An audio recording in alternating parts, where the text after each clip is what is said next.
Con nosotros un gran amigo de este programa de toda la vida, desde su inicio hasta hoy, don Miguel Seara Hatton, que en esta ocasión viene en su condición de ministro de Planificación, de Economía, Planificación y Desarrollo, un cargo sumamente importante que asume en medio de una crisis económica, sanitaria y social que está padeciendo la República Dominicana. Bienvenido, Miguel. ¿Qué tal? ¿Cómo estamos? Buenos Ya días. tiene 2 semanas en el cargo. Son muchas las metas que se ha propuesto el gobierno en materia de planificación.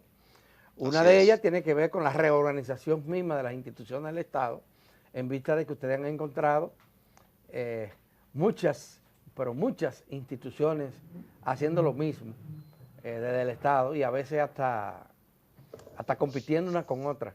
¿Cómo va ese proceso, esa parte que tiene que ver con la reorganización del Estado y la supresión de algunas instituciones?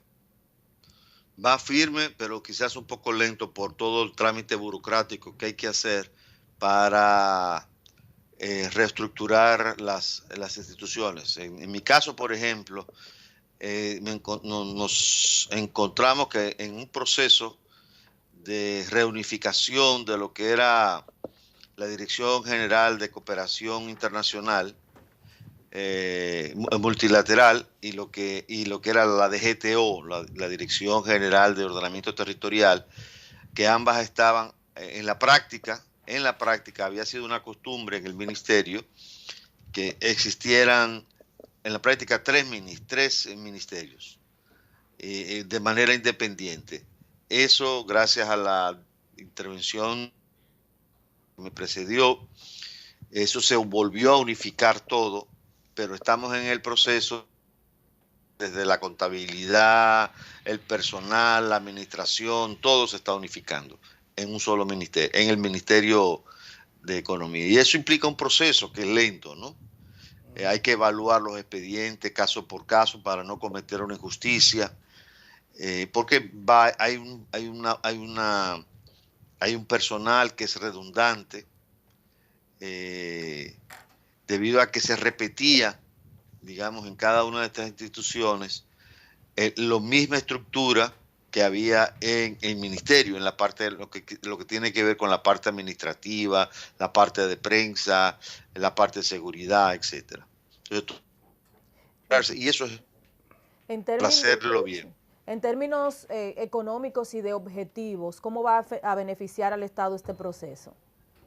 Mira, yo creo que uno de los grandes dificultades que tiene el Estado dominicano es la duplicidad. Eso reduce la eficiencia del Estado. Uno de nuestros compromisos es mejorar la calidad del gasto. No es gastar menos. Mejorar la calidad del gasto no es gastar menos, sino gastar mejor. Porque al mismo tiempo tenemos necesidades crecientes en el área de salud, en el tema de vivienda, ahorros en un lado para moverlo a otras áreas que son más prioritarias. Ya. Hay algunos problemas técnicos ahí, Roseli, que tal vez lo podamos corregir. Miguel, ese es el área Sí. específica del ministerio, lo que directamente depende del Ministerio de Economía, Planificación y Desarrollo. Pero resulta que no sé qué relación tiene con ese ministerio otros procesos, qué relaciones tienen otros procesos que se están dando en el Estado, porque se está hablando de reunificar también todas las instituciones que tienen que ver con servicios sociales y tener solo un Así gabinete es. de esto. ¿Cómo se explica, cómo va eso? ¿O qué Bueno, relación tiene eso con ustedes? bueno, no, lo que pasa es que la idea inicial con la que llegamos al gobierno y la decisión del gobierno es crear un instituto de protección social, porque el gabinete es un espacio de concertación. El Correcto. gabinete no es un espacio de ejecución. Entonces, hay que crear, y eso ha dañado la política, la institucionalidad del país, porque en la medida en que una instancia de coordinación se convierte en una instancia de ejecución, entra en conflicto con los demás ministerios. imagínese usted, o sea, quien convoca, quien organiza el debate, se queda con una parte de las ejecuciones. Entonces eso crea una gran dificultad. En el caso, por ejemplo, del gabinete social, debería participar educación, salud, mujer, juventud, el mismo Ministerio de Economía, en fin, toda una cantidad de instituciones del Estado, pero como un espacio de coordinación en donde la política social es una sola y donde participan todas las instituciones en ese debate, en esa organización. Asimismo, hay, por ejemplo, el gabinete de agua, hay un gabinete de energía. Ya el gabinete de agua se reúne periódicamente, ya se fijó una fecha para que ese gabinete se reúna semanalmente para discutir cómo van a intervenir, y ahí están participando INAPA, el INDRI, en fin, todas las instituciones, EGEGIT, que ver con el manejo del recurso agua, y se traza una política en conjunto y se ve el sector en conjunto.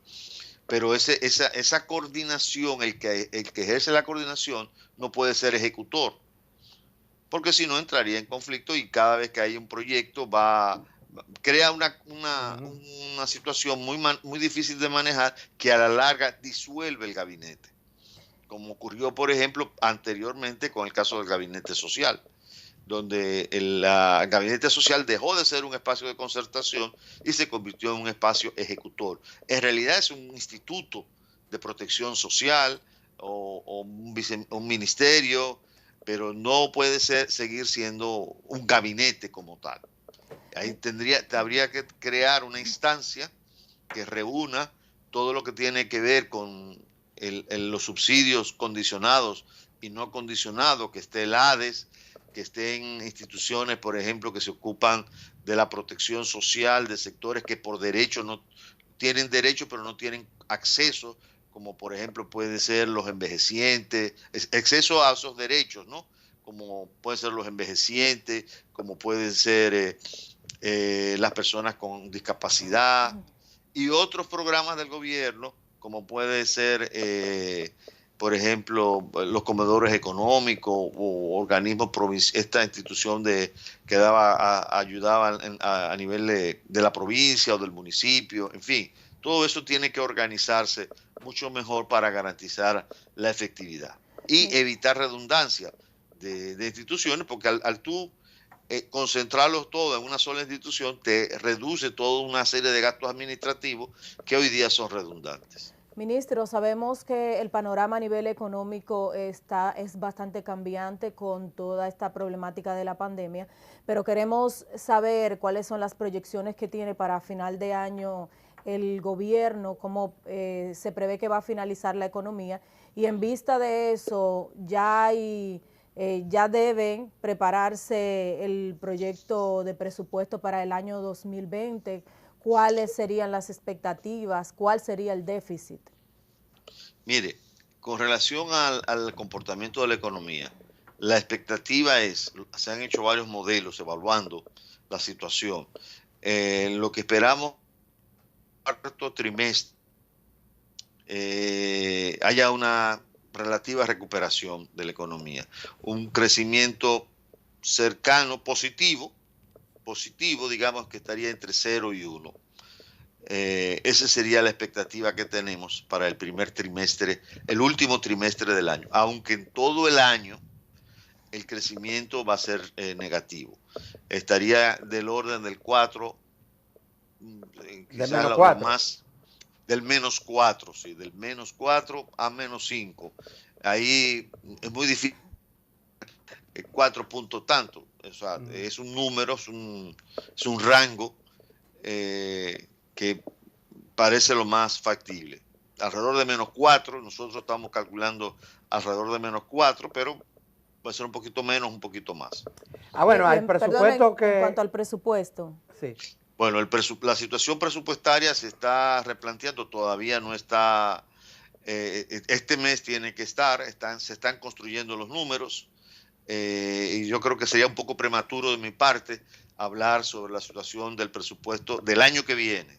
No estamos hablando del presupuesto del año que viene, porque ya el presupuesto de este año salió el complementario. este presupuesto adicional, donde nos está indicando que va a haber una situación compleja. Vamos a tener un déficit que va a rondar alrededor del 9% del PIB.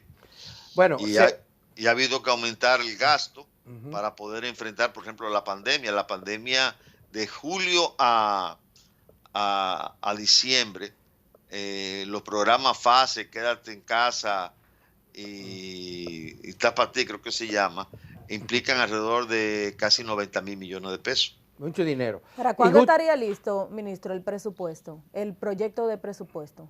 A fin de este mes. Hay un tema, tenemos un déficit incrementado, un déficit fiscal incrementado. Así es. Varios voceros del gobierno han hablado de la necesidad de buscar dinero fuera, prestado, para poder afrontar la gravísima situación que se encuentra el país. ¿Qué gestiones han hecho?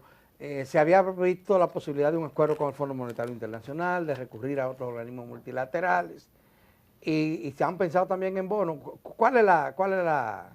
El Ministerio de Hacienda tiene la responsabilidad y se está pensando acudir a un mercado de bonos para poder enfrentar la situación, porque se puede obtener.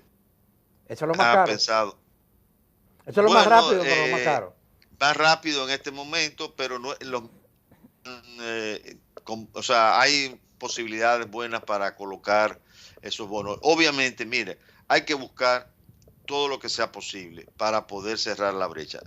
Si se está acudiendo a los organismos internacionales, se está analizando la posibilidad del FMI, se está analizando todas las posibilidades. Y eso es normal, o sea, aquí hay que hacer por la necesidad de los recursos que tenemos para completar el año, hay que acudir a todos los mecanismos. Yo creo que sería un absurdo no recurrir. Imagínense ustedes que la gente empiece a morirse porque no tenemos las capacidades de salud adecuadas, o que nuestros niños y niñas no puedan asistir a las escuelas, ¿no? O sea, Miguel, el país no puede enfrentar una situación de salud. El gobierno no debe responder a esta situación dando respuesta. Mira, no va a haber escuela porque no nos vamos a endeudar, o se nos va a morir la gente porque no nos podemos endeudar. Esos son los dilemas que hay que resolver, que nunca ha sido un dilema para este gobierno. Lo prioritario ha sido, lo ha dicho el presidente, es mejorar la salud, garantizar que la población sobrepase esta crisis. Por eso hemos asumido las ayudas que daba el gobierno anterior, y seguimos nosotros con esas ayudas. El presidente Luis Abinader inicia hoy una serie de reuniones con líderes políticos, opositores, en busca de un consenso para enfrentar el coronavirus. ¿Lleva el presidente alguna propuesta específica? ¿Han pensado ustedes en en nuevas medidas extraordinarias para enfrentar esta pandemia que no cede, porque siguen muriendo nuestra gente y siguen infectándose muchas personas? Pero ha ido bajando lentamente inclusive los niveles de ocupación de los hospitales ha ido bajando, pero ha ido bajando, y la cantidad de contagios diarios ha ido disminuyendo. Pero y cuando uno quita la cantidad de infectados menos las personas que se han recuperado y las personas que han fallecido, la curva está bajando. Mira, yo entiendo que eso se debió haber hecho hace mucho tiempo.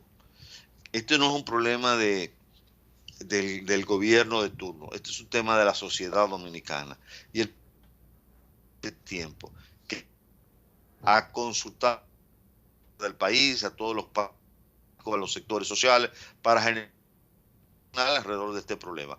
Las propuestas específicas le toca al presidente decirlas, no a mí, pero indudablemente es necesario un compromiso de todo el país. Si hubiésemos hecho eso desde el principio, probablemente las medidas de emergencia no hubiesen sido tan prolongadas, porque hubiese sido un compromiso de toda la sociedad y de todas, digamos, lo que llamaba Balaguer las fuerzas vivas de la nación, en donde se entendiera lo que es la magnitud del problema la falta de que en ausencia de una vacuna solamente es el aislamiento social, y probablemente hubiésemos estado muchísimo mejor ahora, porque el aislamiento pudo haber sido al principio mucho más intenso, y eso pudo haber reducido tanto el nivel de enfermedad como letalidad. Hay una información que sale hoy en los medios y es la baja en la factura petrolera de alrededor de un 47% entre enero y julio. ¿Cuáles son las implicaciones de esta reducción? Mire, eso es consecuencia de la situación depresiva. Esto está ocurriendo en el mundo entero. Es una mezcla entre que estamos consumiendo menos, porque como el menos combustible, uno sale menos, ya en la noche. De hecho, yo voy de mi casa a la oficina y de la oficina a mi casa y a algún otro sitio que pueda ir, pero no se sale en los fines de semana. Hay un consumo, bajado el consumo como es natural, y la factura petrolera ha oscilado y se ha estabilizado alrededor del 40 y tantos dólares por barril. Se nos ha terminado el tiempo, Miguel, pero quisiera su opinión con relación a un tema. No sé si se oye un perro que está. Sí, eso es parte de. Eso es propio de la virtualidad. Claro, es el perro de esta casa. Bien, Miguel, se ha creado una polémica con relación a la designación de un director de INAPA que no reúne las condiciones que establece la ley. Y la ley está en proceso de modificación, pero mientras tanto ¿no debería el presidente Luis Abinader recoger ese proyecto o pedir que se pare ese proyecto y esperar tiempo para nombrar a una persona que, dicho sea de paso, fue uno de los mejores, un joven que cuenta con mucho respaldo en la sociedad dominicana? Nadie cuestiona su idoneidad y su capacidad, pero bueno, la ley es la ley. ¿Qué piensa? Mira, ya el presidente, el gobierno lo ha explicado, se está apostando a la capacidad gerencial que tiene Wellington Arnott. Es una persona, un joven muy capaz, profesional. Yo mismo lo he visto. Yo le decía, tuvimos una reunión, creo que fue el martes, discutiendo el tema de agua, y le decía, bueno, pero ya tú has aprendido de una manera extraordinaria, porque dio una serie de detalles de la situación de los acueductos y de las acciones que va a cometer, que realmente me sorprendió el nivel de manejo que él tenía sobre el tema.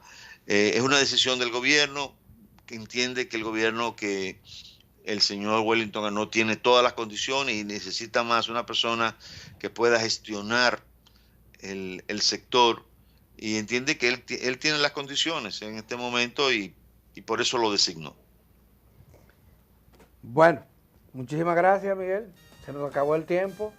Bueno. Pero este programa sigue siendo de Miguel Seara Hatton, entre otros tantos accionistas que tiene. Muchísimas gracias, de verdad que tenga buen día, ministro.